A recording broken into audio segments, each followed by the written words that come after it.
Oke, selamat pagi semuanya. Kita mulai kuliah pagi hari ini. Teorinya mengenai, sebentar,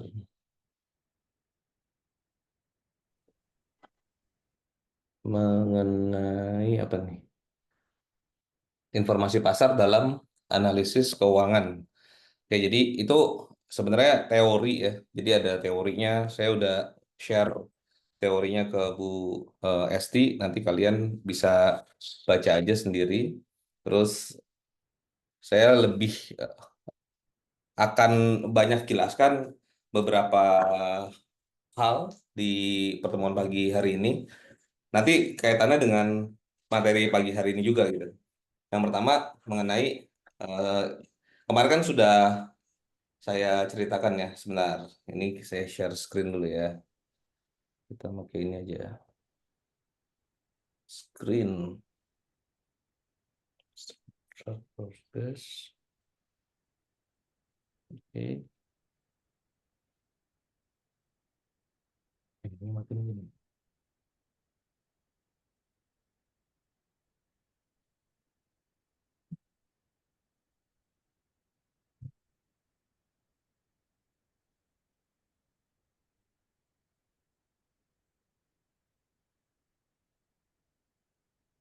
Nah, kemarin kan saya jelaskan mengenai filosofi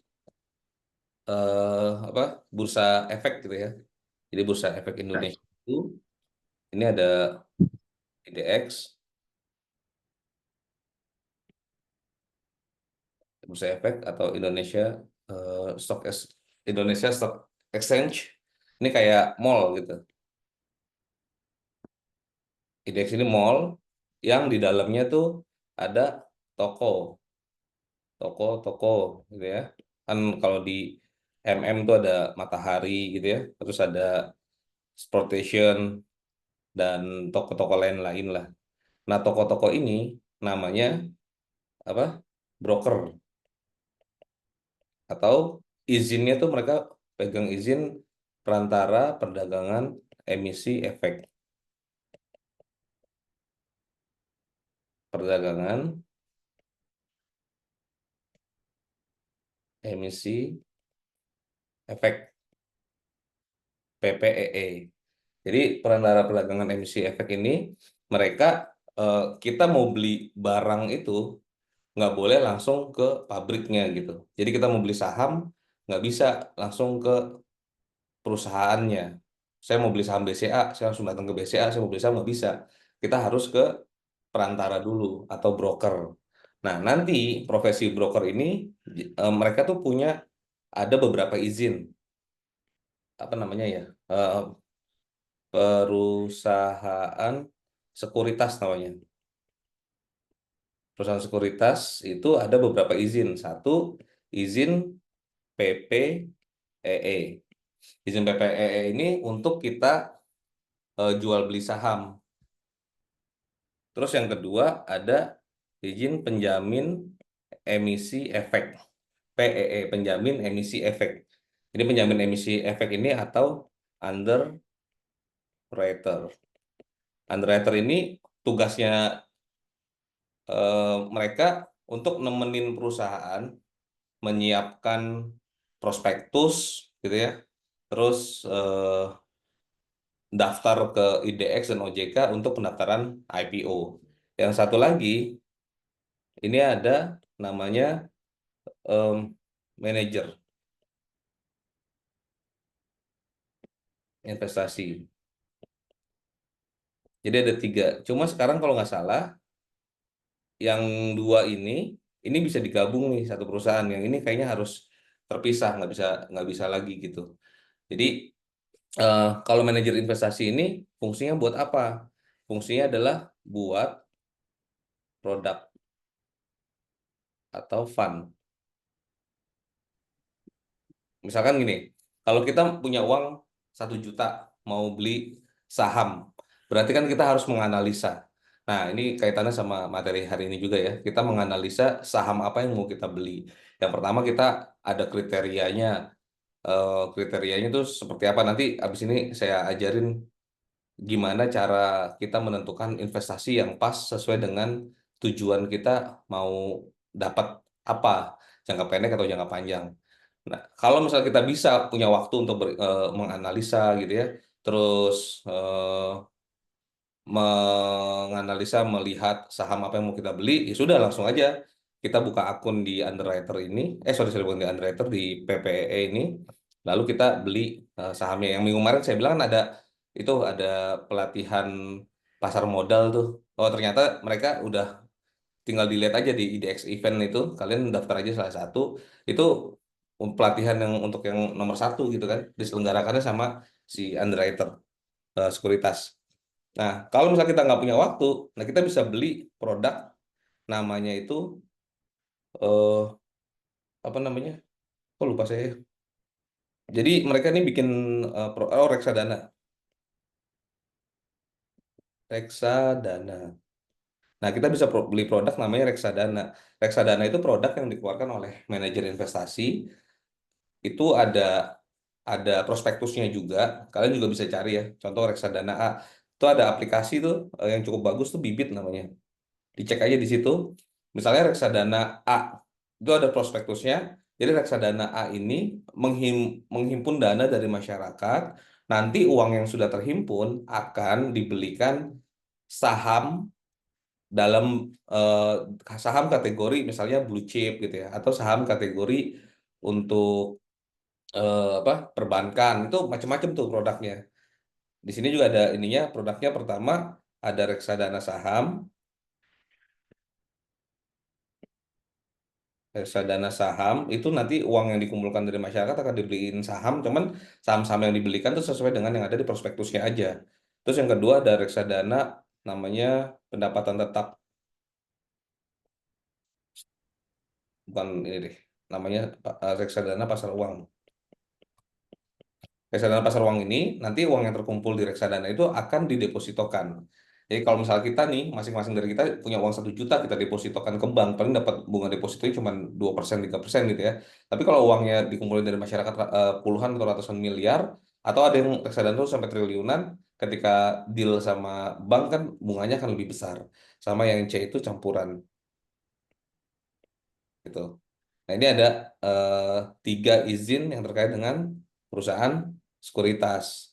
Jadi, ini filosofi yang IDX tadi, broker, balik lagi ke gambar ini, dan di dalamnya ini jual produk, produknya itu adalah saham perusahaan, saham emiten, atau perusahaan TBK, gitu. Yang pertama harus, sekarang ini, yang namanya PPEE ini apa aja? Contoh ya, yang terkenal itu ada Ajaib, terus ada eh, apa namanya, MNC itu ada tuh, MNC Sekuritas, terus ada lagi apa, Mirai, ada Mirai, banyak lah ini, ada Mirai, terus ada BCA Sekuritas juga ada, Mandiri Sekuritas, BNI Sekuritas, Mandiri, BNI gitu ya, BCA. Ini anak perusahaannya dari bank gitu. Nah, memang eh, sekarang pembukaannya, kalau dulu zaman pertama kali saya buka akun itu di dulu Mirai, Mirai itu malah namanya dulu bukan Mirai, itu namanya Daewo Sekuritas, terus sebelumnya e-trading. Itu kayak kita mau buka rekening ke bank tuh, datang ke cabangnya, terus bikin aplikasi, lalu waktu itu pernah juga tuh di Unkris ada tuh yang pojok investasi, kan sekarang kan MNC Sekuritas ya. Dulu tuh IPOT, Indo Premier, Indo Premier ya, kalau nggak salah. Ah, Sukor, sorry, sorry, sorry. Dulu Sukor. Nah, saya datang tuh ke situ pojok investasinya ngisi formulir kayak gitu. Nah, 3 tahun yang lalu pada saat masuk pandemi itu eh, dikeluarkan dikeluarkan cara pembukaan akunnya itu secara online. Nah, sekarang bahkan anak-anak sekarang tuh yang digital natif gitu ya. Jadi digital natif tuh anak-anak yang lahir langsung ketemu handphone semuanya online itu mereka nggak tahu kalau sebenarnya pembukaan akun itu melalui offline sebelumnya. Sekarang udah online, udah apa? Sudah sama aja, sudah cepet gitu kan. Jadi nanti kalau buka akun akan dapat akun trading pertama, akun trading. Yang kedua akan dapat namanya rekening dana nasabah atau RDN. Dan kita juga akan dapat SID, Single Investor Single Investor ID gitu ya. Nah, ini SID ini cuma satu, kita mau buka akun-akun investasi apapun akan nyambung. Nah, rekening dana nasabah ini rekening BCA. Kalau kalian ada yang punya mobile BCA tuh di situ pas cek saldo informasi tuh di situ ada akun RDN nah di situ. Jadi kita transfer ke situ dulu. Nanti pas buat rekeningnya ini saldonya akan nyambung ke akun trading kita. Nanti kalau kita mau jualan dapat uang, uangnya akan masuk ke situ juga. Dari situ baru ditarik ke rekening kita. Gitu ya. Nah, bentar. Stop dulu. Lalu lembaga-lembaga apa saja yang terkait sama IDX? Nah, ini ya, kantor full screen. Jadi struktur pasar modal di Indonesia itu, yang pertama ada OJK. OJK itu sebagai pengawas, Otoritas Jasa Keuangan itu sebagai pengawas dari lembaga keuangan baik bank maupun non-bank. Nah, OJK ini ada 9 nih komisionernya atau kepala-kepalanya. Ada lembaga keuangan bank, itu untuk yang mengawasi perbankan. Ada lembaga keuangan non-bank, yang lembaga keuangan bukan bank, seperti leasing kayak gitu ya. Terus ada eh, lembaga-lembaga keuangan lain yang selain bank. Terus ada lagi pasar modal. Jadi mereka yang mengawasi. Nah, di bawahnya ini ada eh, IDX, terus IDX, KPEI dan KSEI. Nah, tiga lembaga ini. Nah, IDX ini ada kan dia eh, perusahaan terbatas. Jadi IDX ini PT sebenarnya. Cuma namanya apa ya? Jadi IDX ini salah satu perusahaan yang bisa mengatur perusahaan lain. Kalau kita bikin perusahaan, itu kan dasarnya kan Undang-Undang PT itu, nomor 40 tahun 2007. Itu apa saja syaratnya. IDX pada saat didirikan itu eh, dalam bentuk PT juga, tapi ada Undang-Undang Pasar Modal yang mengatur, regulatory eh, perusahaan gitu ya. Jadi perusahaan yang bisa keluarin aturan dan mengikat perusahaan-perusahaan yang lain. Jadi ada IDX ini yang tadi mallnya. Terus kalau KPI untuk clearing penjaminan efek Indonesia, jadi buat settlement-settlement transaksinya. Kalau ke SEI, Kustodian Sentral Efek Indonesia, ini buat penyimpanan, penyimpanan sahamnya. Kalau perusahaan-perusahaan yang private, misalkan kita kerja nih di perusahaan yang belum TBK, itu sahamnya kan ada di akte kan. Itu namanya dalam bentuk warkat. Jadi masih warkat. Kalau mau jual beli harus ke notaris, bikin akte jual beli, dirubah aktenya. Nah, perusahaan-perusahaan yang sudah listing itu sahamnya akan dikonvert menjadi digital dan disimpan di KSEI. Jadi warkat sama sahamnya jadi kalau mau jual beli itu setiap hari ada penjualan pembelian itu nggak perlu ke notaris lagi. Itu udah otomatis langsung bisa disettle setiap harinya. Perubahan-perubahan pegang sahamnya seperti jadi beda kayak perusahaan private. Nah, di dalamnya itu ada perusahaan-perusahaan efek yang tadi ya, ada perantara perdagangan efek kalau kita mau jual beli efek. Terus ada penjamin emisi atau underwriter yang menemenin perusahaan untuk registrasi pada saat IPO atau listing perdana di bursa saham. Sama ada manajer investasi. Ini yang ketiga tadi tuh. Manajer investasi itu mereka bikin-bikin produk tuh. Bikin produk seperti reksadana. Terus ada banyak tuh turunan-turunannya. Ada waran terstruktur sekarang. Itu produknya macam-macam. Oke, terus ada eh, lembaga profesi penunjang. Lembaga profesi penunjang ini seperti ada Biro Administrasi Efek. Biro Administrasi Efek ini lembaga perusahaan yang mengadministrasikan saham dari punya emiten. Jadi setiap perusahaan yang TBK, kalau kemarin kita ngecek di RTI itu ada profil, nama perusahaan, profil itu pasti ada BAE-nya siapa, Biro Administrasi Efeknya siapa. Pergerakan saham, jual beli, endingnya itu mereka akan catat. Jadi menggantikan fungsi administrasi yang ada di perusahaan. Nah, nanti akhir bulan, Kesei akan punya catatan, dari sisi perusahaan juga punya catatan yang melalui Biro Administrasi Efek. Nah, kalau misalkan ada selisih, tapi selama ini sih nggak pernah ada selisih gitu ya. Itu akan disamakan datanya pakai data yang mana. Terus ada bank kustodian, yang disebut bank kustodian tuh tadi bank yang penerbit rekening dana nasabah atau RDN, lalu ada wali amanat sama pemeringkat efek. Jadi kayak pemeringkat efek ini lembaga rating, lembaga rating. Nanti eh, sorry, untuk di perusahaan apa di bursa kan nggak cuma jualan saham, dia ada jualan obligasi juga, ada jualan apa sukuk, ada obligasi, ada sukuk. Obligasi itu hutang, surat hutang. Surat hutang punya yang diterbitkan oleh perusahaan. Terus ada sukuk, sukuk juga sama seperti obligasi tapi yang syariah. Lalu ada lagi macam-macam tuh, banyak produknya, turunannya. Nanti saya tampilkan. Terus ada lagi akuntan nih. Akuntan itu kantor akuntan publik, tapi yang terregister di OJK. Mereka akan audit laporan keuangan. Terus ada lagi notaris, notaris yang bikin-bikin akte perusahaan. Penilai ini KJPP atau kantor jasa penilai publik yang mereka akan melakukan appraisal atau penilaian baik penilaian bisnis maupun penilaian aset gitu ya. Terus ada konsultan hukum atau lawyer yang akan memberikan pendapat hukum. Terus sama investor nih, ada investor domestik sama investor retail.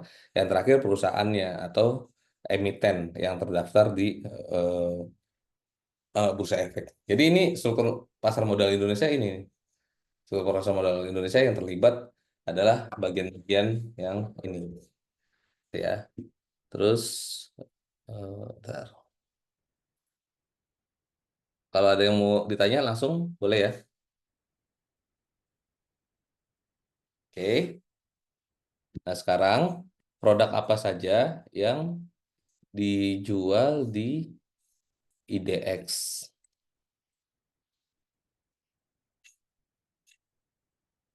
Jadi di IDX itu bukan cuma jual saham atau emiten, saham emiten, tapi ada produk-produk lain turunannya dari IDX.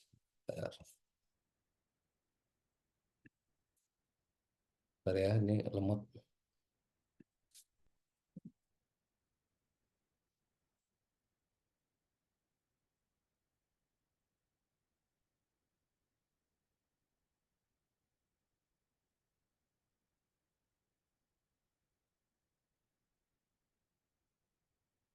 Oke, sekarang saya share screen dulu.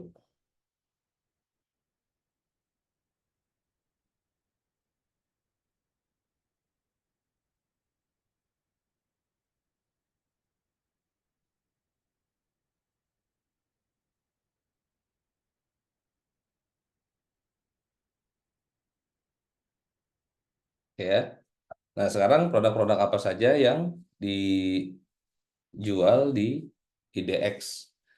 Yang pertama itu ada saham.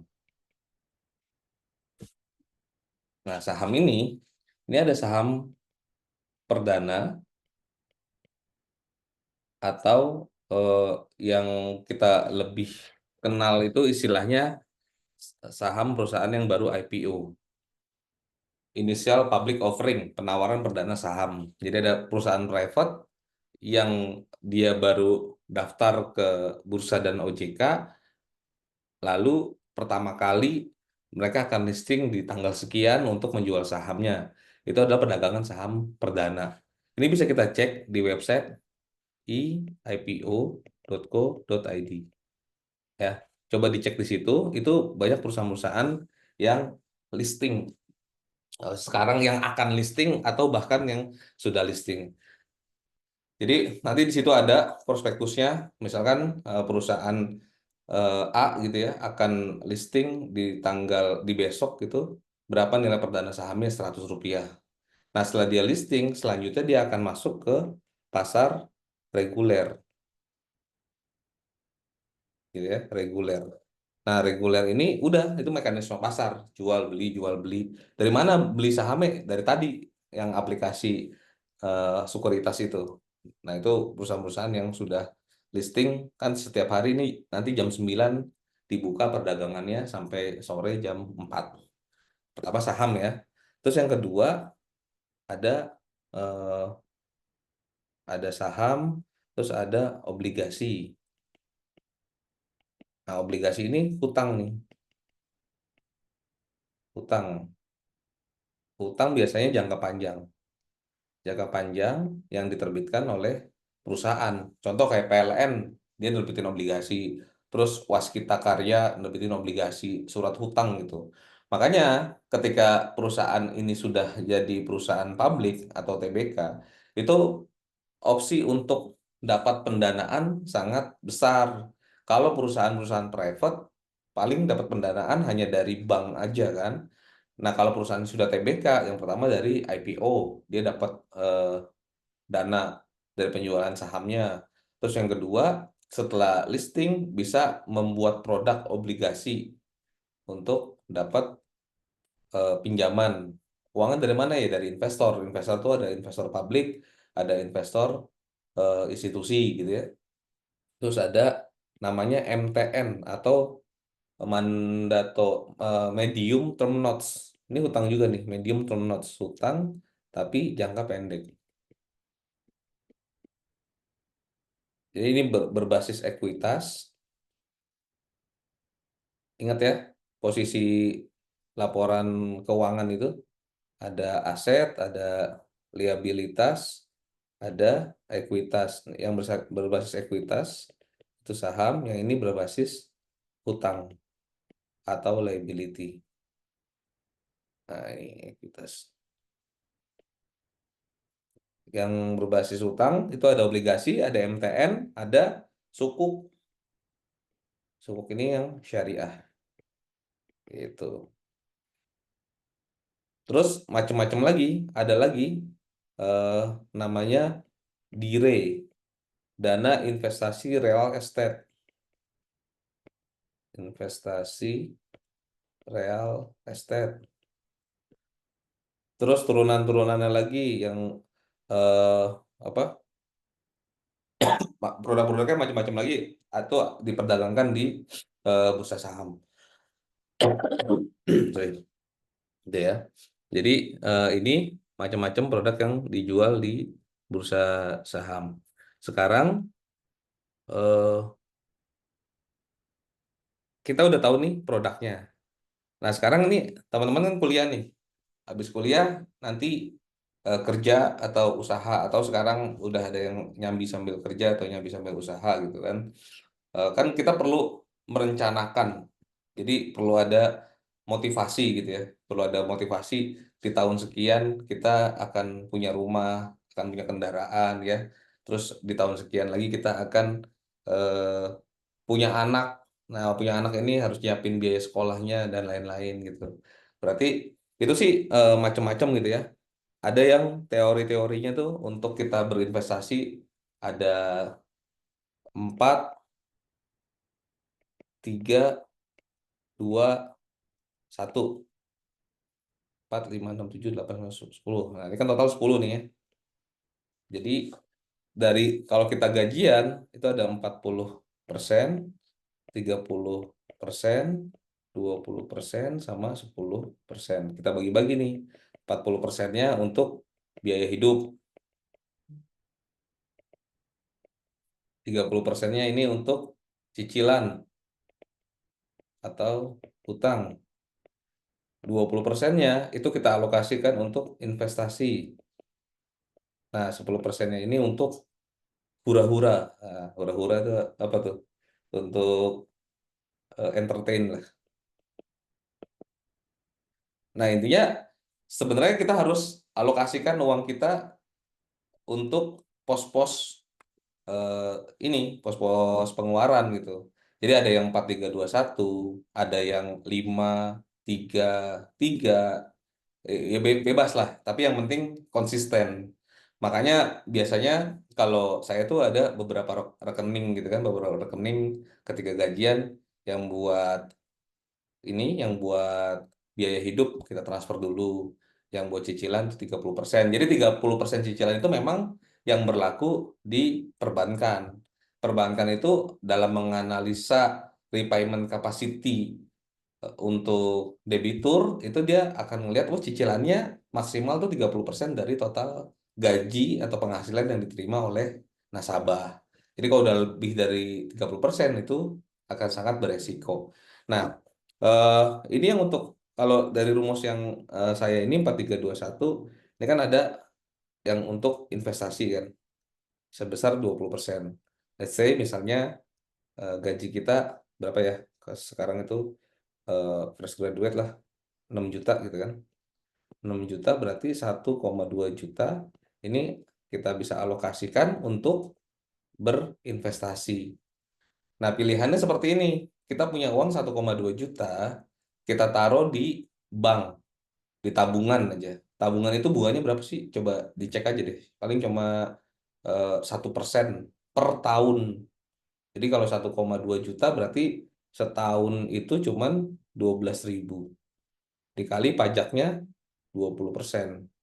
Nah, berarti pajaknya 20%, 24.000, jadi cuma 9.800 per tahun. Ini kenaikannya, ya kan? Dapat bunganya 1%, tapi inflasi kita 4%. Berarti kita rugi 3% per tahun. Nah, nilai uang kita 1,2 juta ini, tahun depan nilainya udah bukan 1,2 juta gitu. Paling cuma 1,150 ribu lah gitu. Inflasi itu karena ada inflasinya 1,2 sekarang misalnya bisa beli handphone tipe A, tahun depan nggak bisa karena harganya akan naik. Nah, pilihannya kita harus taruh di instrumen investasi. Instrumen investasi ini yang bisa mengalahkan apa yang bisa mengalahkan inflasi gitu. Nah, kalau setiap bulan 1,2 juta kita rutin, itu kan tinggal kita taruh di instrumen atau vehicle-nya apa. Sekarang vehicle-nya atau kendaraannya apa. Itu macam-macam. Jadi pertama kita tentukan dulu target investasi kita ini jangka pendek atau long term gitu ya. Jadi ada investasi-investasi yang cocok untuk kita eh, taruh tapi short term dalam jangka waktu kurang dari 1 tahun. Kalau ini lebih dari 1 tahun. Atau di beberapa kasus tertentu bisa sampai dengan 3 tahun. Ini 3 sampai ini lebih besar dari 3 tahun lah, gitu. Jadi yang short term itu berarti kita harus cari investasi yang liquid. Kalau yang ini nggak liquid nggak apa-apa nih. Jadi yang liquid itu kalau kita mau jual, kita perlu uang sekarang. Kita jual itu bisa langsung, langsung bisa terjual. Nah, ini pilihannya apa aja. Jadi di sini bisa saham, bisa emas, terus apalagi itu bisa deposito ya, deposito, bisa obligasi. Atau sekarang pemerintah tuh banyak ngeluarin surat utang negara. Jadi pemerintah berhutang, dia keluarin surat utang, kita beli, gitu, kita beli surat utangnya, nanti sudah jatuh tempo 2 tahun atau 3 tahun kemudian dibeli balik sama pemerintah, dikembalikan hutangnya, dan setiap bulan atau setiap 3 bulan tergantung kuponnya berapa lama kita dapat return atau penghasilan. Nah, kalau kedua yang bisa nggak liquid, bisa juga yang liquid sebenarnya. Jadi biasanya kalau ini di properti nih. Jadi di properti gitu ya itu bisa juga. Terus di instrumen-instrumen seperti saham juga bisa. Sebenarnya bisa bisa liquid, bisa nggak liquid. Di saham bisa, terus di sama semuanya semuanya sama sih. Bisa kita terapkan juga. Nah, tapi nanti ada lagi prinsipnya kan high profit, high return. Sorry, high risk.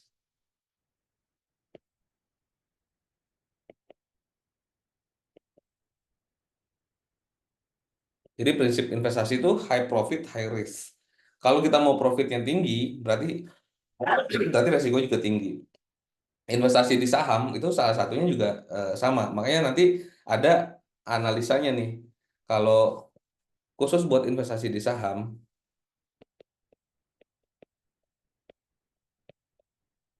itu kita tentukan juga nih. Kita mau short atau mau long gitu. Kebanyakan kalau yang short term itu di bawah 1 tahun kepemilikan sahamnya, ini namanya makanya ada disebutnya itu trader gitu kan. Bahkan ada yang daily daily trader atau scalper. Mereka itu bahkan habis beli saham langsung bisa jual lagi, untung 1%, 2% itu di apa langsung dijual dapat profit. Nah, untuk yang short term ini mereka biasanya pakai analisa teknikal. Analisa teknikal itu ngeliat pattern atau pola-pola yang ada di apa chart suatu saham. Wah, ini polanya candlestick habis seperti ini akan naik nih, akan turun, akan naik gitu. Bahkan tidak ngeliat laporan keuangan.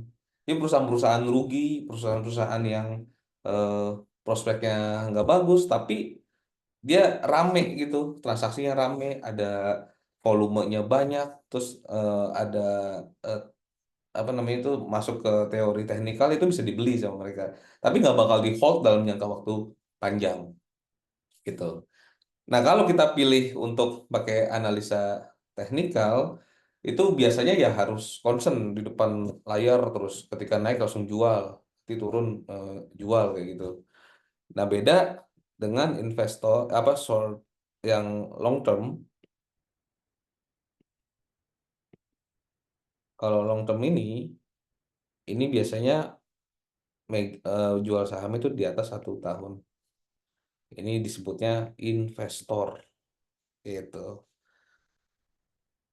Ya, jadi investor itu dia akan menggunakan analisa fundamental.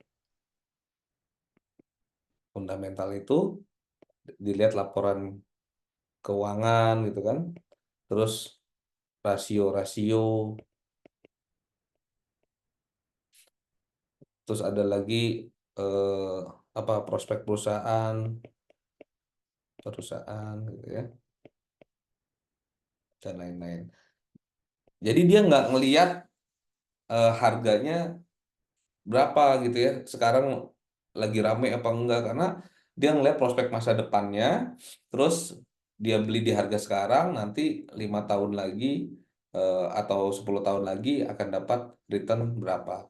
Biasanya ini di saham-saham yang blue chip atau perusahaan saham-saham yang bagus tuh kayak analisa-analisa eh, dia nggak pakai analisa teknikal kalau yang untuk long term investment atau investor gitu.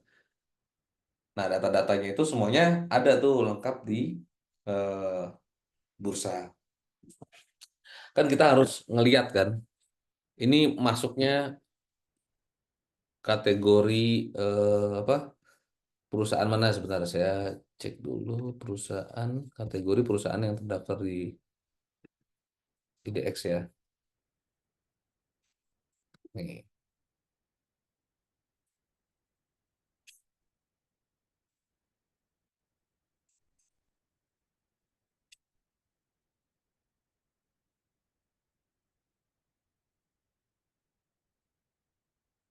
Oke, ini ada industrial classification atau perusahaan yang terdaftar di bursa. Jadi eh, perusahaan-perusahaan tuh sekarang yang ada di bursa itu total 900 berapa ya 30-an lah. Ini terbagi dari beberapa sektor. Jadi ini ada 12 sektor yang terdaftar di IDX. Ini ya. Yang pertama di sektor energi, terus basic material, industrial, consumer, non-cyclicals. Jadi non-cyclicals tuh dia rutin pendapatannya. Terus ada yang cyclicals. Cyclical ini musiman. Di musiman itu misalnya nih ada yang entertainment dan movie production. Ini kalau liburan sekolah pendapatannya akan tinggi gitu. Kalau masa sekolah masuk pendapatannya akan berkurang. Terus ada yang healthcare, financial, property and real estate, teknologi, infrastruktur, transportasi, logistik, sama real estate investment product. Nah, ini ada 12 ya. 12 sektor dan di bawahnya itu ada subsektornya. Contoh yang energi ini ada yang oil and gas. Jadi ini perusahaan tambang minyak dan gas alam. Ada yang coal, oil and gas and coal support. Ini yang buat suppliernya, yang buat support industrinya. Terus ada alternatif energi sama alternatif fuels atau bahan bakar.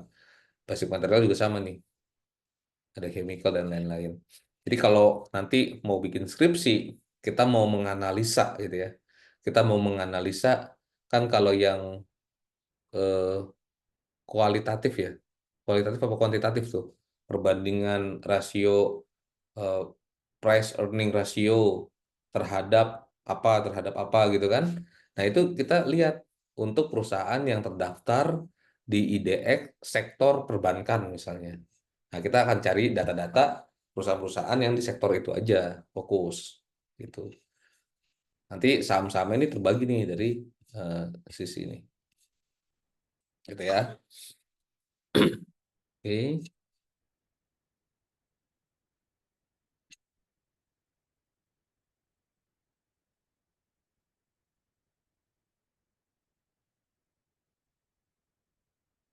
Nah, sekarang saya mau kasih statistiknya.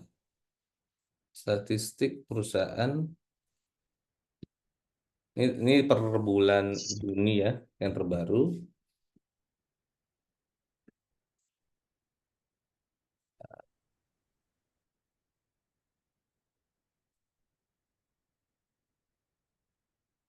Oke.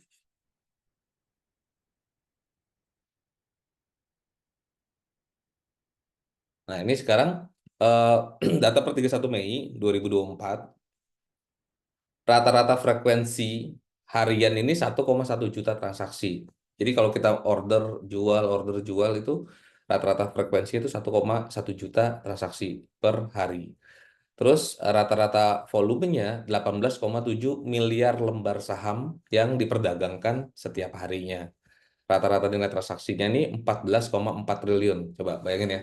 Jadi setiap hari itu ada total transaksi jual dan beli di bursa efek tuh sebesar 14,4 triliun di bulan Mei. Nah, kapitalisasi pasar itu jumlah saham jumlah saham yang ada di bursa yang diperdagangkan dikali sama harga sahamnya atau IHSG itu 11,8 triliun, 11.825 triliun rupiah. Ya. Nah, sekarang kalian browsing nih ya, berapa kapitalisasi pasar Tesla, gitu ya. Kapitalisasi pasar cuma satu perusahaan Tesla yang ada di Bursa Efek New York gitu ya. Itu satu perusahaan aja berapa kapitalisasinya. Di Indonesia itu total ada 926 nih per bulan Mei. 926 perusahaan itu kapitalisasi pasarnya jumlah jumlah nilai perusahaannya itu 11.000 triliun. Ya. APBN kita berapa setahun? 3.000 triliun. Jadi kita punya APBN setahun 3.000 triliun, kapitalisasi pasar indeks 11 triliun, terus cek kapitalisasi perusahaan yang punya Elon Musk tuh. Berapa tuh nilainya? Terus Apple, Apple berapa value-nya? Satu perusahaan aja. Dia bisa ngalahin nggak kapitalisasi pasar IDX yang ada 926 perusahaan, ya. Terus jumlah investor pasar modalnya Ini sekarang sudah 12,9 juta investor. Ini meningkat tajam pada saat kemarin waktu pandemi. Sebelumnya itu sekitar 3 jutaan. Nah, pada saat pandemi, terus pembukaan rekening bisa online, banyak gitu ya, banyak dipermudah untuk pembukaannya. Terus naik tuh di tahun 2021, 2022 itu sampai 10 juta. Terus naik-naik terus terakhir tuh 12,9 juta eh, nasabah gitu. Jadi sekarang total ada 926 perusahaan yang tercatat di IDX. Sektornya apa? Tadi kan banyak tuh, ada 12 sektor, nanti masing-masing itu ada eh, sektornya.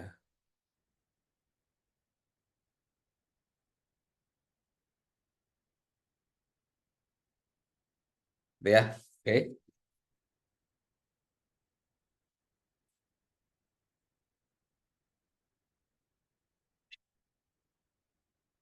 Jadi untuk eh, data-data itu saya tuh selalu menganalisa dari websitenya IDX. Sekarang saya share ini ya, syarat pencatatan perusahaan. Bentar.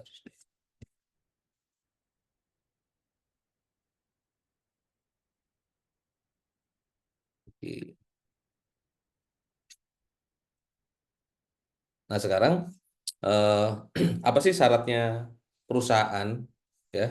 Syaratnya perusahaan bisa listing atau IPO. Yang pertama, kita harus ketahui dulu di bursa itu ada namanya papan pencatatan. Papan pencatatan itu ada satu papan utama, yang kedua papan pengembangan, dan yang ketiga ini papan akselerasi. Jadi ada tiga papan ini. Lalu eh, perkembangannya, karena industri atau perusahaan-perusahaan sekarang itu banyak perusahaan-perusahaan teknologi yang nilai value apa value-nya tuh besar banget gitu, terus berdampak secara sosial, tapi kondisi keuangannya masih rugi. Jadi kalau dulu perusahaan yang bisa terdaftar di bursa, apalagi di papan utama, perusahaan-perusahaan besar, itu aja perusahaan-perusahaan yang sudah untung kan. Tapi kenyataannya kayak Gojek deh contohnya. Gojek itu masih rugi gitu, ruginya triliunan. Pernah waktu itu rugi 20 triliun, kemarin terakhir berapa ya? 6 triliun apa berapa gitu ya, bisa dicek lah laporan keuangannya. Tapi secara eh, value-nya ini agak beda. Kalau dulu ada aliran yang menilai value suatu perusahaan tuh cuma dari keuangannya aja. Ini sudah untung, memberikan return berapa dividennya per tahun. Terus rasio-rasio itu rasio terkait keuangan. Tapi ada satu lagi nih industri, terutama yang teknologi seperti Gojek, ada Bukalapak, ada Blibli yang sudah listing ya. Itu mereka keuangannya rugi kalau dimasukin valuasi metode yang konvensional seperti itu nggak bakal masuk. Jadi akan minus semua. Tapi ada lagi metode valuasi itu namanya menghitung ini apa usernya. Dia punya user berapa puluh juta gitu ya, berapa juta, terus transaksi hariannya berapa. Makanya waktu tahun 2021 22 itu ada revisi aturan dan memasukkan satu namanya papan ekonomi baru. Nih, papan ekonomi baru. Gitu ya. Nah, kita bahas satu-satu. Intinya ketika perusahaan mau listing itu harus memenuhi ada eh, satu compliancy. Compliancy itu kepatuhan. Jadi perusahaan ini harus patuh. Patuh terhadap apa? Yang pertama di bidang keuangan atau laporan keuangan. Yang kedua itu di bidang legalitas dan perizinan. Jadi harus comply di laporan penyajian laporan keuangannya, terus di legalitas dan perizinan. Yang ketiga going concern. Going concern itu adalah eh, potensi perusahaan ini di masa yang akan datang. Nah, yang kita bahas yang pertama ya di laporan keuangan. Laporan keuangan perusahaan-perusahaan itu kan sekarang ada standarnya kan. Kita kan bikin laporan keuangan pakai standar. Apa namanya? Ada standar akuntansi keuangan atau SAK. Lalu ada lagi untuk perusahaan-perusahaan yang skala tertentu itu pakai standarnya apa? ETAP. ETAP itu entitas tanpa akuntabilitas publik. Jadi lebih sederhana gitu. Kalau SAK, kita punya anak perusahaan, itu kita bisa menentukan apakah ini dikonsolidasi atau enggak. Misalnya di atas 50% penyertaan kita ke anak perusahaan berarti harus dikonsolidasi. Kalau 20-50% itu kita pakai metode ekuitas, kita serap labanya, atau kita pakai cost method kalau di bawah 20% penyertaannya.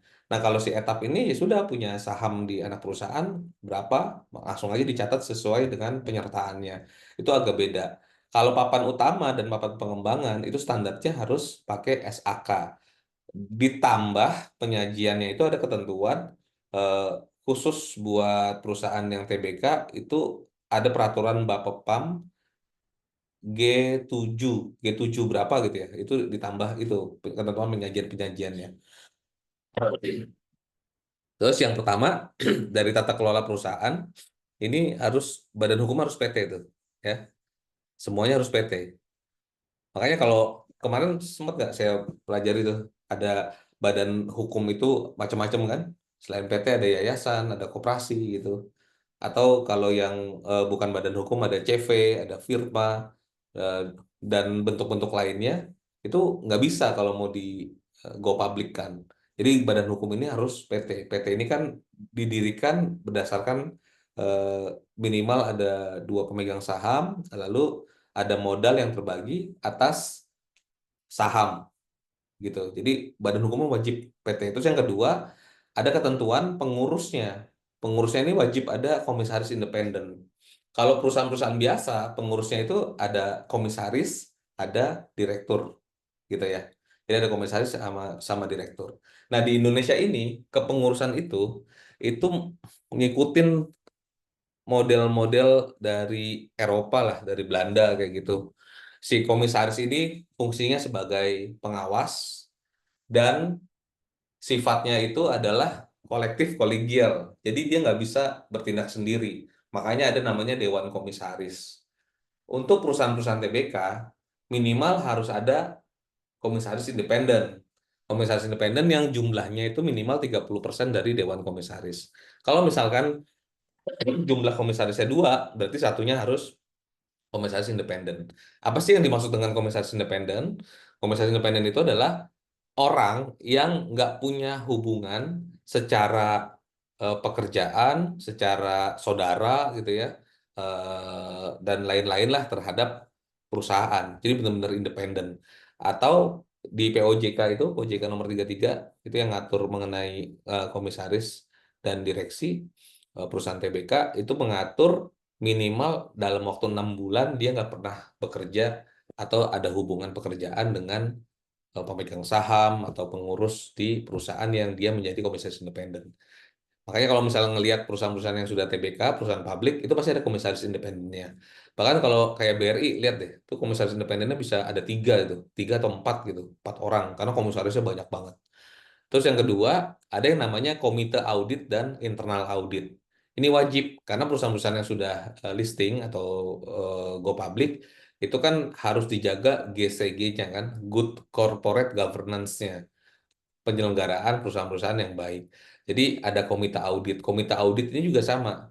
Ketuanya si komisaris independen, anggotanya minimal tuh ada 2 orang yang salah satunya latar belakangnya di bidang akuntansi, yang mereka ini tidak ada kaitan eh, dengan perusahaan. Jadi harus benar-benar independen komite audit. Komite audit ini akan membantu kerjanya kerja pengawasan dari komisaris independen dan komisaris yang lainnya.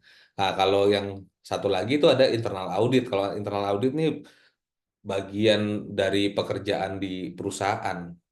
Jadi karyawan perusahaan yang fungsinya untuk melakukan pemeriksaan SOP, prosedur, dan lain-lain di internal perusahaan ini sudah dijalankan atau belum, ya. Terus ada lagi jabatan sekretaris perusahaan atau corporate secretary. Corporate secretary ini wajib ada untuk perusahaan TBK. Biasanya levelnya ini sudah sama ya, satu level dengan direksi. Kalau corporate secretary itu fungsinya adalah untuk menjembatani antara regulator, IDX atau OJK dengan perusahaan. Lalu nanti mereka yang akan rilis keterangan kalau ada informasi atau kejadian material, ada keterbukaan informasi. Jadi ini fungsinya cukup krusial ya. Kalau direktur, jadi satu direktur perusahaan TBK itu maksimal masih bisa menjabat direktur yang sama di perusahaan TBK yang lain.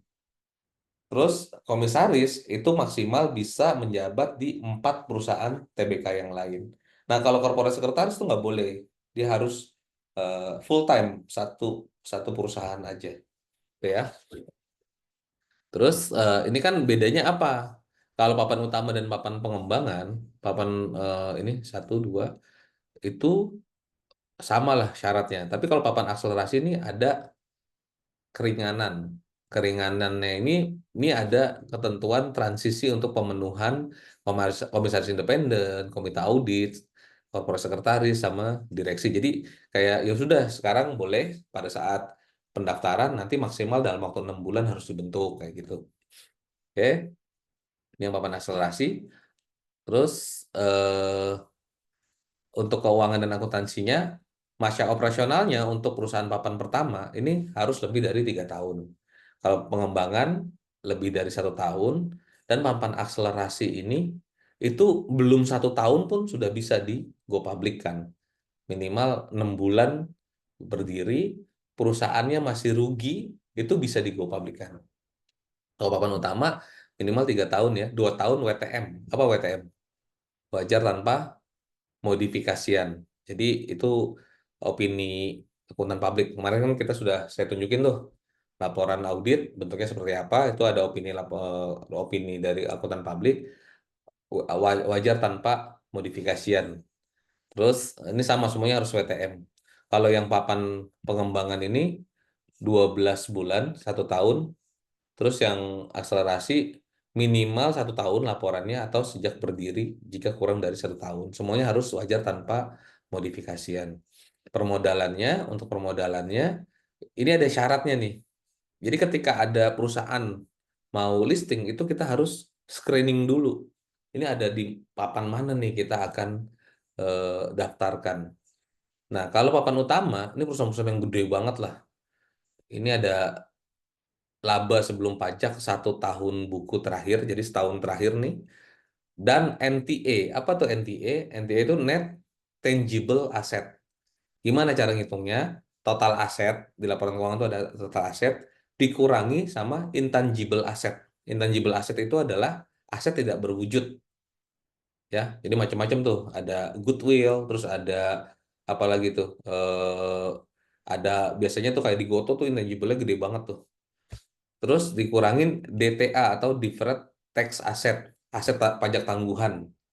Terus dikurangi sama hutang, total liability, sama non-controlling interest atau kepentingan non-pengendali. Itu not tangible asset. Dia harus di atas 250 miliar. Ini benar-benar perusahaan yang gede banget nih, yang listing di papan utama. Kalau papan pengembangan di atas 50 miliar. Kalau yang akselerasi ini nggak ada ketentuannya. Jadi perusahaan-perusahaan yang diakselerasi nanti kita lihat ya list perusahaannya itu kecil-kecil tuh. Ada yang cuma 30 miliar, 20 miliar gitu NTA-nya. Atau jadi ini syarat ini ada syarat nggak semuanya harus dipenuhi. Salah satunya boleh. Atau kumulatif laba kalau di papan utama sebelum pajak 2 tahun terakhir di atas 100 miliar dan kapitalisasi pasar 1 triliun. Yang namanya kapitalisasi pasar itu nanti after dia listing minimal kan dia harus jual saham tuh 100 rupiah. 100 rupiah dikali jumlah lembar sahamnya berapa yang di apa yang dilistingkan di bursa itu namanya market share, market cap atau kapitalisasi pasar. Minimal tuh 1 triliun. Jadi indikatornya laba sebelum pajak 1 tahun dan NTA 250 miliar atau kumulatif laba sebelum pajak 2 tahunnya itu 100 miliar. Di laporan laba rugi itu ada laba bersih, terus ada pajak sama laba bersih setelah pajak. Nah, laba yang sebelum pajaknya itu lebih dari 100 miliar atau pendapatannya lebih dari 800 miliar kapitalisasi pasarnya lebih dari 8 triliun, total asetnya lebih dari 2 triliun, kapitalisasi pasar 8 triliun, atau cash flow dari operasi. Ya, ingat ya, laporan cash flow itu ada arus kas dari operasi, arus kas dari pendanaan, sama arus kas dari investasi. Nah, ini yang atasnya nih, arus kas dari operasinya itu di 2 tahun terakhir lebih dari 200 miliar. Itu masuk ke papan utama. Ini benar-benar perusahaan gede banget gitu. Kalau yang papan pengembangan ini lebih kecil ketentuannya. Kumulatif labanya hanya 10 miliar, pendapatannya 40 miliar, atau total aset di atas 20 miliar, arus kas operasinya 20 miliar. Jadi salah satu kita memenuhi ini bisa masuk ke papan pengembangan. Lalu yang papan akselerasi, ini dia nggak ada ininya, nggak ada persyaratannya. Berapa minimal pendapatan, total aset gitu. Makanya, jadi ada dua. Kalau dari OJK, itu POJK-nya untuk yang papan akselerasi namanya POJK 53 tahun 2017. Oke, POJK-nya 53 tahun 2017. Kalau bisa kita ngeliat prospektus gitu ya, kita download prospektus, itu di situ ada tuh jelas. Kalau untuk papan utama dan papan pengembangan, itu mereka pakai POJK 07 namanya. POJK 07 itu prospektusnya lebih besar, lebih tebal karena lebih banyak yang harus di disclose atau diungkapkan. Jumlah sahamnya yang beredar 300 juta saham, 150 juta lembar. Nah, ini terus ada free float nih. Free float itu, ini istilah free float adalah jumlah saham minimal, persentase saham minimal yang dijual di publik. Untuk ini ada ketentuannya sama semua ya, kecuali yang akselerasi minimal 20%. Jadi pada saat IPO minimal dia menjual 20% sahamnya. Menerbitkan saham baru sebanyak 20% dan dijual ke publik.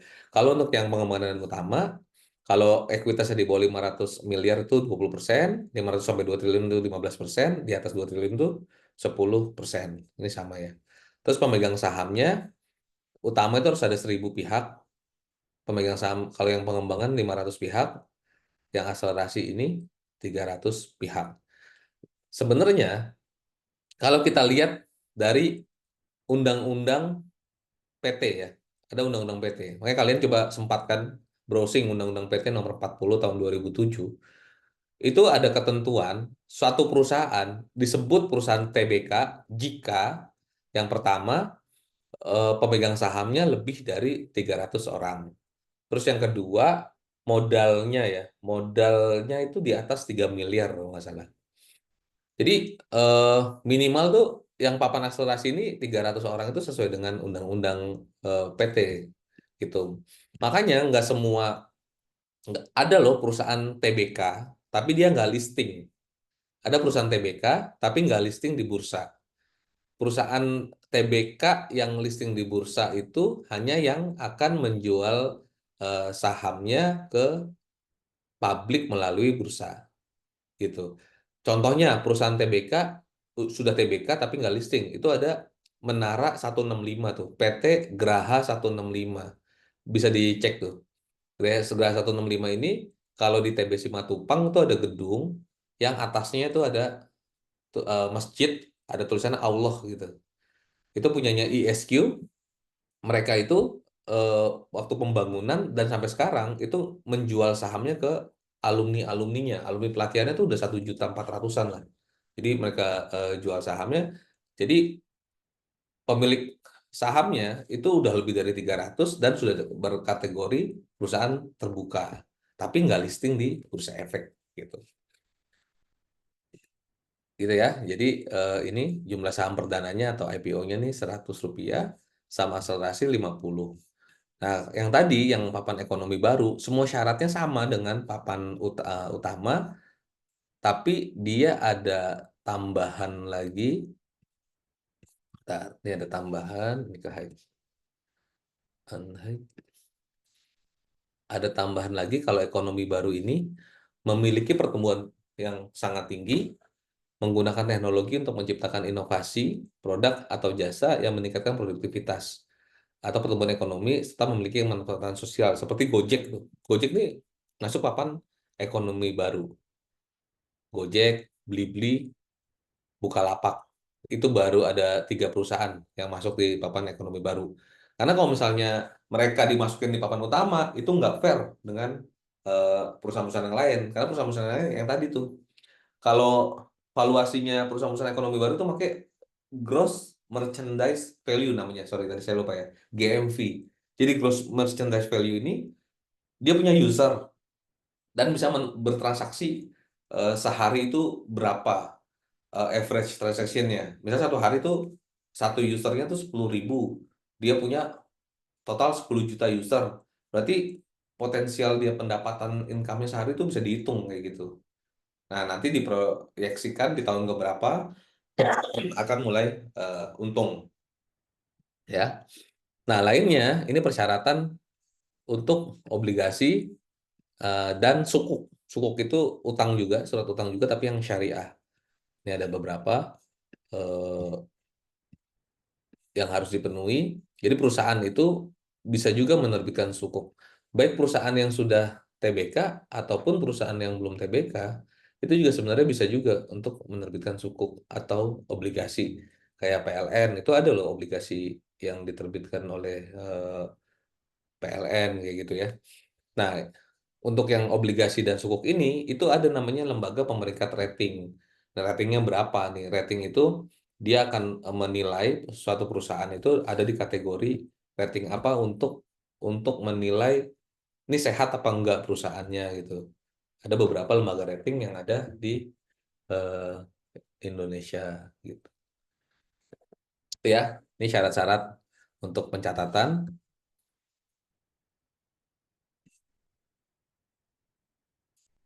Nah, terus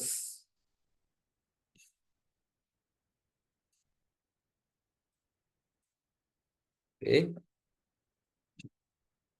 Nah, itu bisa dilihat sebenarnya di sini nih. Yang tadi kan saya summary-kan ya. Pusat Informasi Go Public di websitenya IDX. Ini perusahaan tercatat, mekanisme IPO. Nah, ini persyaratan ada di sini. Oh, ini untuk persyaratan papan utama, pengembangan, akselerasi, obligasi, sukuk, sama ekonomi baru. Jadi ada di situ semua. Terus kalau kita mau lihat eh, perusahaan-perusahaan tercatat yang tadi apa ya? Oh, anggota bursa ya. Jadi ada anggota bursa. Sorry. Kita perusahaan tercatat dulu deh. Aktivitas pencatatan. Nah, ini kita lihat di sini. Jadi yang tahun 2024 aja. 2024 ini kita bisa lihat, ini perusahaan-perusahaan yang baru IPO di sini. Bentar, ini papannya ya, kita sort. Nah, ini perusahaan yang listing di tahun 2024 nih, SPRE nih, Soraya Berjaya Indonesia, SPRE itu 3 Juli nih, baru bulan ini nih. Listing 800.000 lembar, ada meja, ini kode sahamnya, meja 12 Februari, akselerasi juga, ada manggung pola raya, kode saham memang, ini 11 Januari. Lainnya ini pengembangan. Ada nggak yang utama? Oh, ini golf nih. Golf ini papan utama nih. Ini kemarin 8 Juli. Oh, baru kemarin nih. Oh, hari ini nih. Baru listing hari ini. Coba nanti cek di websitenya bursa, pasti ada seremoninya nih. Nanti biasanya dia jam 9 nih. Ini baru ada seremoninya. Jadi golf ini listing di papan utama. Berarti hari ini ada dua nih, sama Superior Prima sukses nih. Golf sama Blast. Lainnya Ankara Logistik. Golf ini punyanya anaknya Tommy Soeharto nih. Tuh ada sekretaris perusahaannya ya. Ada direktur, ada komisaris ya. Nih Dharma Mangkuluhur nih anaknya Tommy Soeharto nih, komisaris utama. Lalu yang ini independennya nih Royani. Tuh lengkap kan? Oh, perusahaan-perusahaan yang TBK. Dia punya anak perusahaan Sentul Golf, akuntan publiknya pakai Morhan. Morhan gitu. Nah, ini eh, perusahaan-perusahaannya nih, perusahaan-perusahaan nanti 2023 bisa kita cek. Ini yang baru IPO di 2023.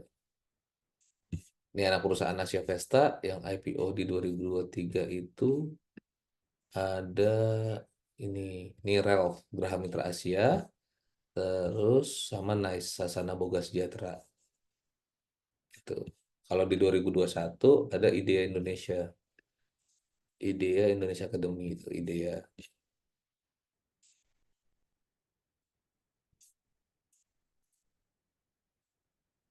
gitu ya.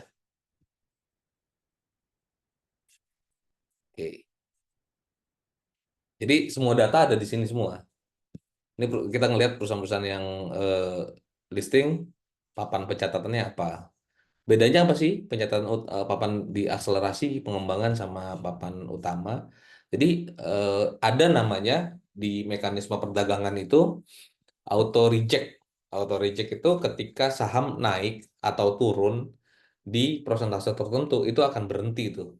Dia nggak bakal bisa lagi untuk lewat. Untuk papan pengembangan dengan papan utama itu auto reject atas atau harga atasnya itu 35%, harga bawahnya juga 35%. Misalkan harga sahamnya 100, berarti dia cuma bisa naik pada saat hari itu cuma jadi 135 aja. Atau bisa turun eh, berarti 100 itu 35%, 35 poin kan. Jadi berapa? Jadi Rp65.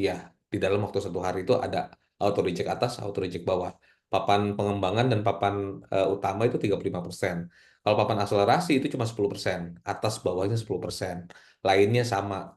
Jadi platform perdagangannya, kita mau belinya, mallnya, terus tokonya itu sama gitu. Lainnya cuma di aturan-aturan itu. Terus yang di akselerasi itu lebih mudah juga, lebih lebih mudah, banyak kelonggaran karena POJK-nya, peraturan OJK-nya itu beda gitu. Oke ya, itu perusahaan tercatat semuanya di sini ada. Terus prospektusnya mau dilihat bisa, perusahaan apa tadi, bisa dilihat kategorinya dulu. Misalkan kalian tertarik sama perbankan, ya sudah tentukan berarti di perbankan. Terus yang kedua, dicek tuh di perbankan yang masuk ke kategori perbankan banyak bank apa aja. Nanti bisa dilihat tuh tiernya, biasanya perusahaan bank-bank yang besar-besar apa gitu kan. Nah, baru kita ambil datanya. Misalkan perbankan, kita ambil dari laporan keuangan dan laporan tahunannya. Eh,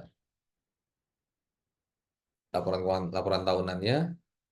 Ini laporan keuangan, saham, company-nya misalnya BCA ya. Saya mau invest di BCA nih, saya mau jangka panjang gitu. Jadi eh, kan harus, prinsipnya tuh investasi itu kan harus disebar gitu. Kalau kita sudah mengalokasikan kayak yang tadi tuh 4 3 2 1, yang 30%-nya total, misalnya gaji kita tadi berapa? 6 juta itu 1,2. Nah, 1,2 ini jangan ditaruh langsung di satu saham, harus dibeda-bedain. Jadi biar diversifikasi. Kalau saham ini turun, resiko dari investasi kita juga nggak langsung habis gitu. Nah, itu kita pilih industrinya, kita pilih objeknya. Yaudah saya lihat di BCA deh. Ini kita bicaranya yang analisa fundamental gitu ya, bukan yang analisa teknikal. Kita lihat tahunannya. Nah, ini banyak laporan-laporannya yang bisa kita download nih. Annual Report, Financial Statement 2023. Bentar.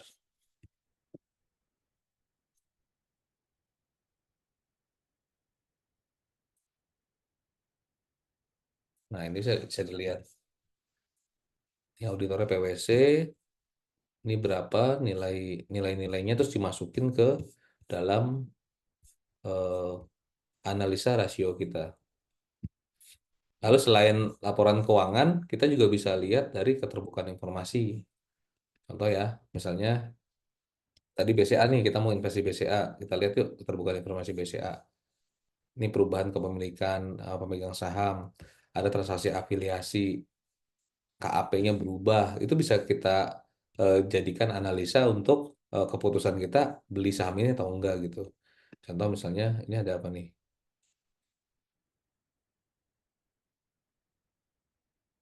Pemilikan saham.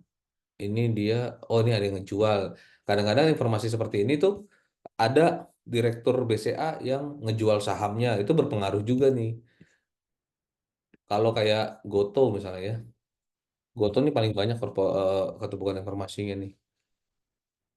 Kemarin ada transaksi 6 triliun.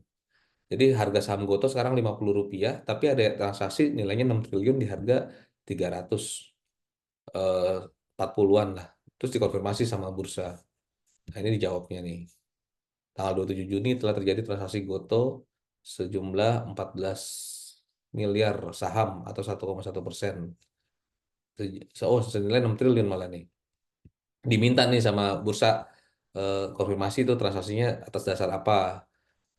Nah, tanggapannya ini apa nih? Dilakukan oleh salah satu pemegang saham yang memiliki saham perseroan kurang dari 5%. Ya memang kalau sahamnya di bawah 5% itu nggak ke disclose. Itu dianggap saham masyarakat. Ini dia bilang karena tidak di bawah 5%, jadi tidak wajib untuk melakukan pemberitahuan. Dilakukan oleh pemegang saham terkait berdasarkan perjanjian historis untuk mengalihkan saham Goto yang dimiliki ke pihak lain dengan harga yang tertentu gitu. Jadi semuanya tuh ada tuh di sini, tinggal kita lihat aja kita mau menganalisa saham ini seperti apa gitu ya. Oke. Terus ini satu lagi eh, produk-produknya yang tadi ini ada saham, obligasi, reksadana, bisa dilihat kalian explore sendiri. Terus lainnya itu saya mau share juga yang materi. Bentar. Materi.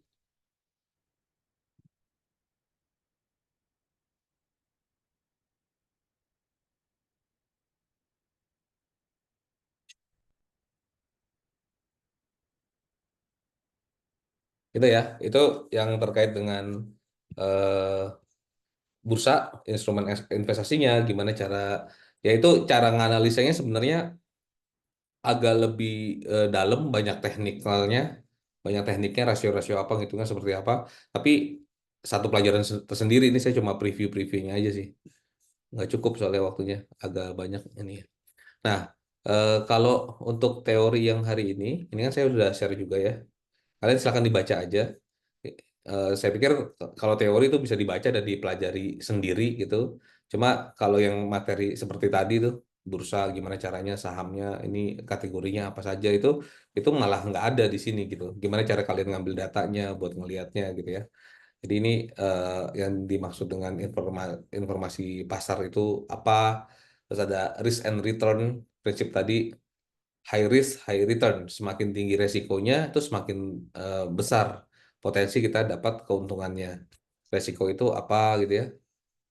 Variasi return ada ini rasio-rasio yang dihitung return on equity, return on investment, terus dan lain-lain lah. Dalam konteks portfolio, terus ada analisa dan rumusnya ini silakan nanti dibaca dan dipelajari aja sendiri gitu. Oke, eh, dari saya cukup sekian untuk ininya untuk apa penjelasannya. Mungkin dari teman-teman ada yang mau ditanya. Ini kebetulan kan hari ini kelas terakhir nih saya isi gitu ya. Kalau ada yang mau Pak, saya mau nanya dong, Pak. boleh silakan.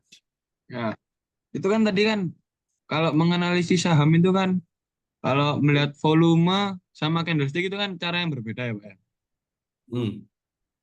Ah, tapi ini ada keterkaitan nggak, Pak? Antara ngelihat candlestick sama lihat volume sahamnya itu. Iya, jadi kalau untuk ngelihat candlestick ya, itu ada namanya kan tadi kan teknik analisa apa namanya? Technical. Technical. Ya, Ya. Technical itu macam-macam tuh. Ada candlestick, ada metode apa gitu ya. Itu biasanya setelah salah satu technical itu kita lihat dulu patternnya. Pattern. Hah? Patternnya misalnya sekarang lagi turun begini, ini akan naik apa akan turun. Nah, setelah itu dia akan ngelihat volume transaksi. Volume transaksi itu berapa nilai jual beli saham di hari itu. Kalau misalnya patternnya bagus nih, masuk ke teorinya, tapi volumenya kecil, ya itu nggak bakal masuk. Karena nanti setelah kita beli, kita nggak bisa jualan lagi gitu. Oh, oh iya ada ketentuan ketentuan untuk berjualnya minimal berapa volumenya gitu. Mbak, Iya, minimal berapa gitu ya, Pak ya? kan harus liquid karena orang-orang full apa orang-orang apa kan fundamental sama teknikal. Orang teknikal itu kan short term banget. Ada yang Ah, shelter tuh habis dia pasang dia main main cepet lah ya. main cepat. Nah sekarang kalau Ya, volume ya, udah ya. ada, dia nggak bakal bisa jualan loh, malah jadi nyangkut. Iya sih ya. Kan ada yang ini kan. Jadi awalnya nih ada jokes lah. Orang ini mau jadi investor gitu. Wah, saya Ah, fundamental lah. Saya mau mau investasi di satu saham perusahaan. Taunya dia nyangkut di situ, lupa keluar gitu kan. Udah turun tuh sahamnya. Akhirnya dari sorry sorry tadi dia mau jadi trader dulu harian, hmm. tapi lupa jualan. Akhirnya wah nyangkut. Ya udah jadi investor aja lah. Jadi jangka panjang gitu. Udah jangka panjang masih nyangkut juga kan nggak keluar keluar gitu udah setahun akhirnya ujung-ujungnya jadi motivator aja lah kita sabar gitu jadi banyak itu eh teknikal nih coba sebentar ya kalau saya buka Stockbit misalnya Stockbit ya ada nggak di sini ya ntar saya login dulu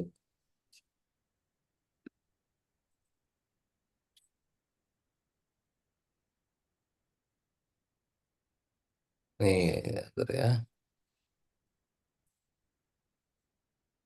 coba aja makanya cek itu yang sekolah pasar modal kamu daftar aja di situ diajarin tuh teknik analisa eh, fundamental sama teknikal misalkan kita mau inilah golf ya ini aja deh goto aja deh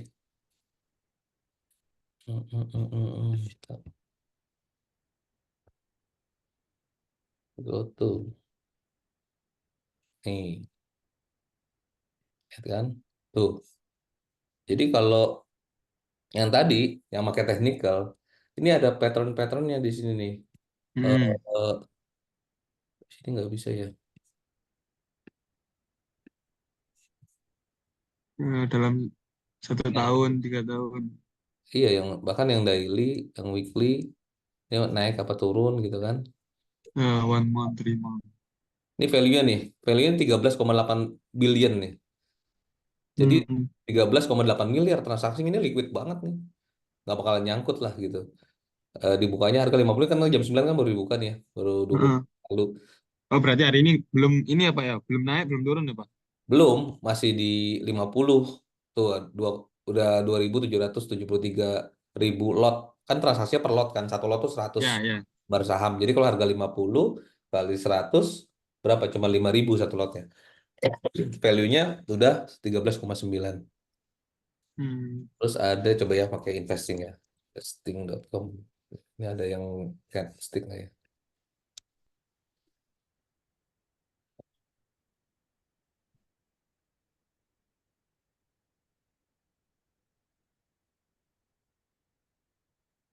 Goto nih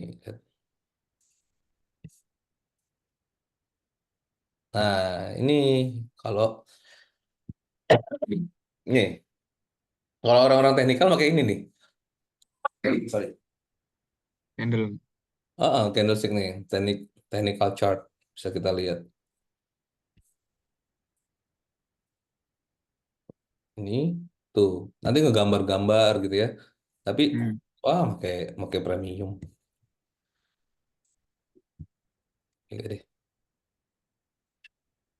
nih yang kayak gini nih ini ada teorinya nih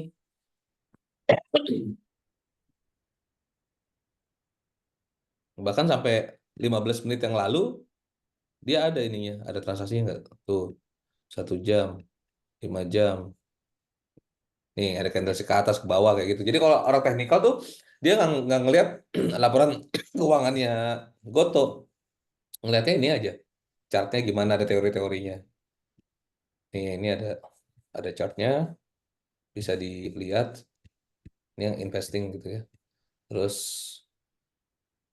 nah kalau orang fundamental dia akan ngeliat di sini finansialnya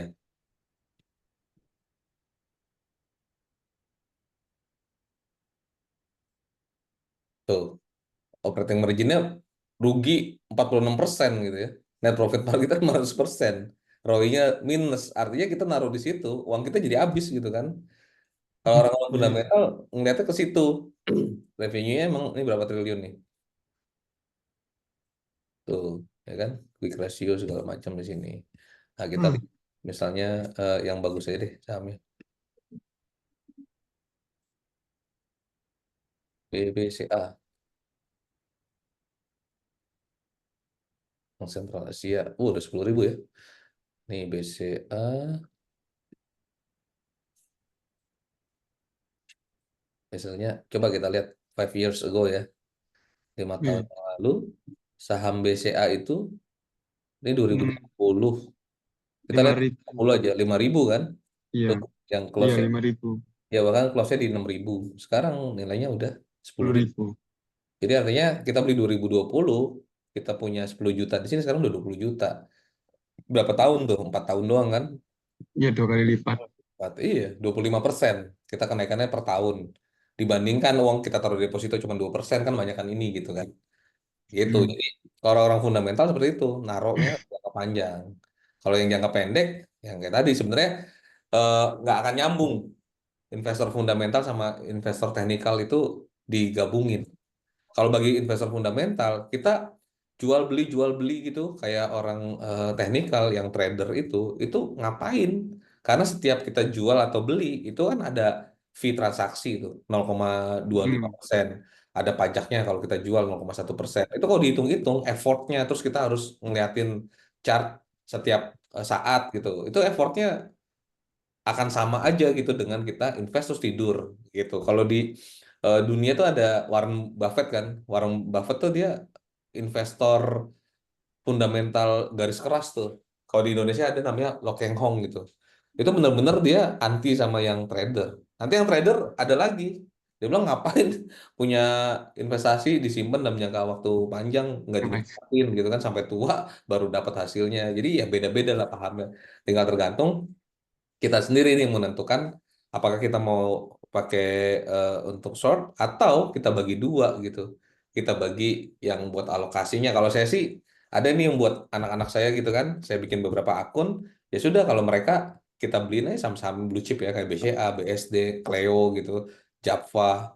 Beli aja terus setiap bulan 500, 500, 500, 500 buat tabungan instead of kita Tabungan. masukin di itu rekening bank kayak ini Hmm.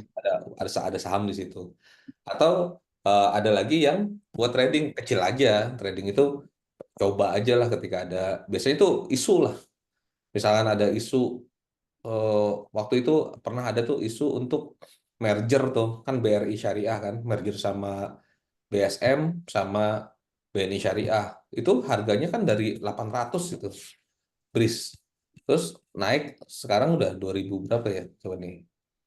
Itu isu-isu kayak gitu orang-orang yang fundamental itu juga banyak BR BIS coba ya. Ini Indonesia Bank Syariah Indonesia namanya udah ganti tuh sekarang 2000 ya. Kita lihat itu kan pas pandemi kemarin. Tuh, coba harganya cuma 200 perak gitu kan. Nih. Nah, pas dia merger tuh sampai nih paling tinggi nih 2.200 berarti 10 kali lipat gitu kan. 2.600 coba bayangin. Kalau kita ada di sini terus kita hold antara bulan Mei 2020 sampai paling tinggi itu bulan Januari. Jadi cuma 6 bulan tuh dari nilainya 200 naik sampai 2.800 bayangin tuh. Kita punya 10 juta naik 10 kali lipat gitu. Jadi 100 juta. Tapi ini momentum dan nggak setiap saat akan terjadi gitu. Itu biasanya di momen-momen tertentu aja. Kayak kemarin pas pandemi perusahaan-perusahaan farmasi kayak gitu itu kan pada naiknya tinggi-tinggi. Gitu sih ya Rizky. Oke, oke, Pak. Oke, Pak. Ada Makasih, Pak. yang lainnya ada lagi yang mau ditanya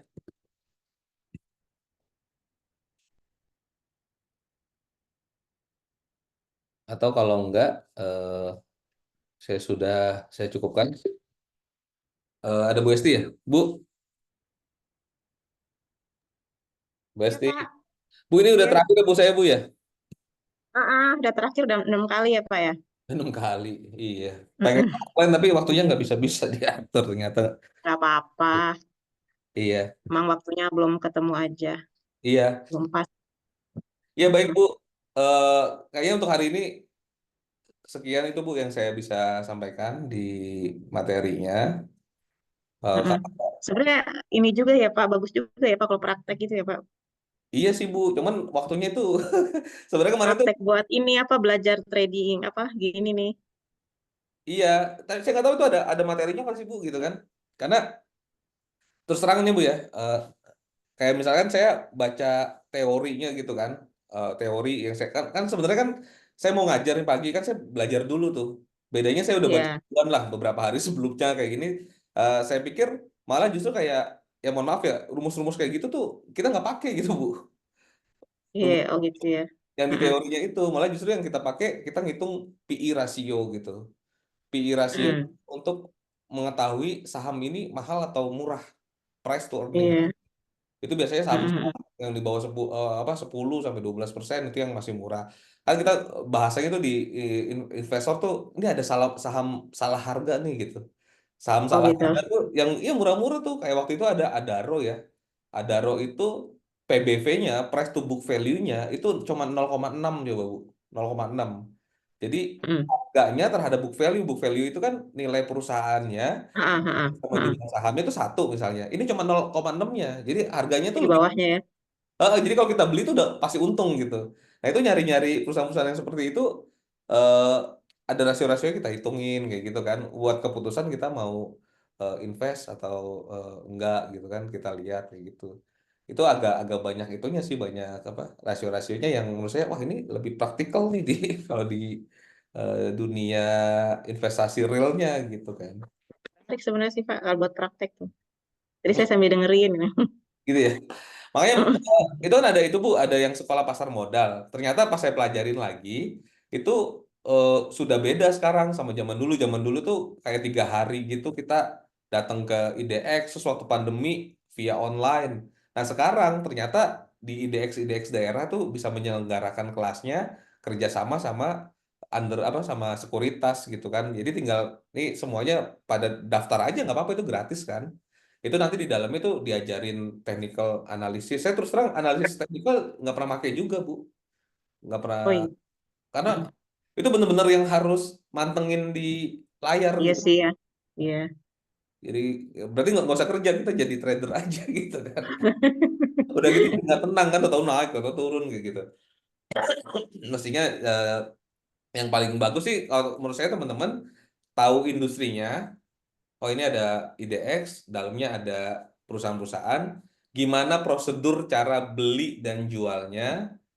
Apa saja pertimbangan-pertimbangan yang harus kita lakukan untuk tahu apa faktor-faktor yang mempertimbangkan kita untuk keputusan beli atau jual. Nah itu bisa nyambung sama nanti ketika akan skripsi gitu Bu. Mm. Jadi pas mau skripsi itu nggak gelap gitu kan. Wah datanya dari Iya. Iya. terus terus udah gitu ada yang skripsi masih pakai data-data perusahaan private. Menurut saya sih sayang banget gitu kan. Iya. Tapi kalau private kan dari GCG-nya kan kita nggak tahu itu ya. Terus udah gitu susah sendiri kita. Iya. Datanya bagus susah. Iya susah minta data mau dilihat. Nah ini Iya. semua Heeh. nggak ada sekarang di situ kan. Nah, nanti dilihat mau apa bikin rasio apa gitu. Eh, yang fenomena-fenomena kalau sekarang tuh lagi rame itu Bu, yang perusahaan-perusahaan yang ISG Bu. ISG itu apa namanya? Yang menerapkan ISG. Jadi itu ada rasio atau faktor tersendiri untuk perusahaan-perusahaan yang menerapkan ISG. ISG itu apa sih panjangannya? Aku lupa sih. Itu ada ini kan sustainable Oh, sistem. Oh, itu. eh, Ya, ah, sustainability. sustainability. Kan dulu kan Mm-mm. sampai tahun 2021 itu perusahaan-perusahaan TBK atau eh, apa listing company itu yang wajib bikin sustainability report itu cuma yang Report. sektor perbankan. Nah, Mm-mm. Sekarang kayaknya 2022 udah wajib ya. semua gitu. Mm-mm. Tapi belum banyak juga sih. Bahkan kalau di luar negeri itu untuk perusahaan-perusahaan yang sudah punya rasio ISG itu rating untuk pemberian kreditnya dia lebih bagus kayak gitu. Jadi tren-trennya kayak gitu. Nanti mungkin pas skripsi udah lebih banyak lah kayak gitu. Gitu Bu. Iya. Iya. Kira-kira. Terima kasih banyak waktunya kesempatannya Bu Oh, Esti. Pak. buat Tapi saya juga terima kasih banyak nih mewakili semua mahasiswa nih atas ilmunya segala macam wawasannya. Terima ya. kasih, Budi. Baik, Mudah-mudahan bisa kolaborasi lagi ya Pak semester ingin. berikutnya. Insya Allah. Nanti ada lagi ya itu semester apa? Yang angkatan 5 nanti kalau dibuka. Ntar saya ngajuin lagi. Ya, baik Bu. Ya, makasih teman-teman. Ya, Bu Esti, makasih banyak kesempatannya bisa kasih sharing. Kalau saya mungkin kalau dibilang ngajarin juga saya juga sebenarnya belajar dulu gitu sebelum nyampein materi ke teman-teman karena banyak teori-teori yang di dunia kuliah ini ya harus saya samakan gitu kan prakteknya seperti apa gitu biar wawasannya nanti teman-teman insya Allah pas udah keluar gitu ya ketemu sama orang atau enggak nanti nyari kerja tuh istilah-istilah yang tadi saya bisa kasih tuh udah paham gitu kan. Oh ini ada istilah ini gitu di luar. Gitu sih. Cuman sayangnya nggak bisa offline ternyata. Agak Bapak susah juga waktunya gitu. Ya, menyesuaikan baik. waktunya agak susah ya. Hmm, makasih banyak. Ya, Eh, sama-sama Pak. Guys, sih teman-teman, saya mohon maaf kalau selama saya ngisi materi ada kekurangan, ada kesalahan atau ketidakpasan dalam bahasa gitu ya. Semoga bermanfaat dan bisa membawa insight baru yang fresh lah untuk teman-teman semua. Eh, Ya akhir kata saya mohon maaf sekali lagi. Assalamualaikum warahmatullahi wabarakatuh. Terima kasih. Waalaikumsalam warahmatullahi wabarakatuh. Belum foto ya Pak? Oh iya iya iya foto oke oke saya foto dulu Bentar, ya. jangan pada keluar dulu ya. Kita foto dulu. Ya, oh, bentar satu dua satu dua siap dah di foto saya